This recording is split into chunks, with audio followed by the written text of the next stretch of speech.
marken vandrar vill jag min flaska ha. Blott därför att modormars gift det starka är så bra.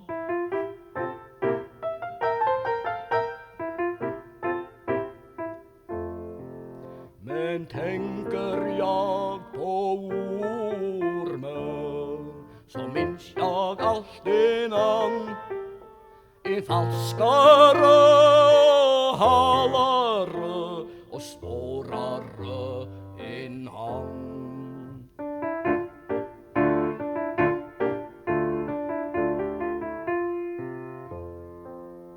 Det sägs att ormen lurar in under gröna träd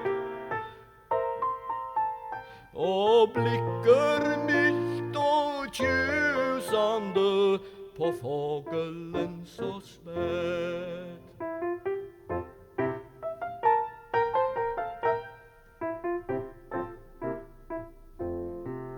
Men flickan går på varje stig och hennes trollblick far varhelst det rock hon skådar och sär ett stövelpar.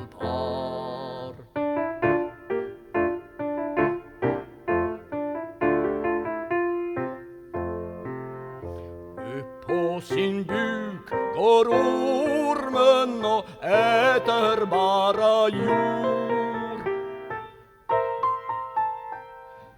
Men flicka vill ha sockermat och silverfat på bord.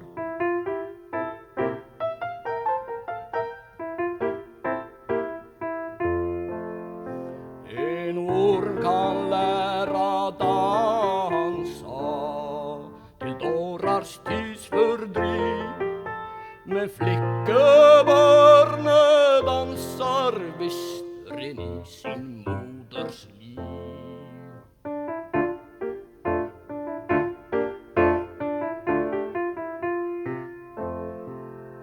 En enda gång om året ömsar ormens kind,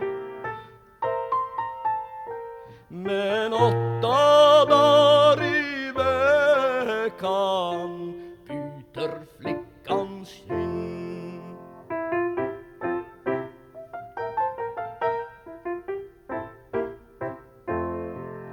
Om ormen de besviker, han biter blott din här, men kvinnosvek kan stinga till döds en ynglings kärl.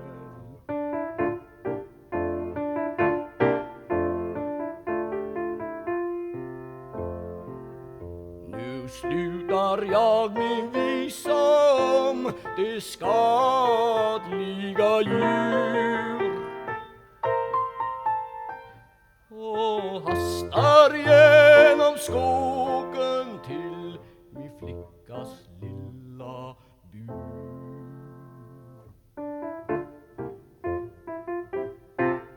Till min flickas lilla bur.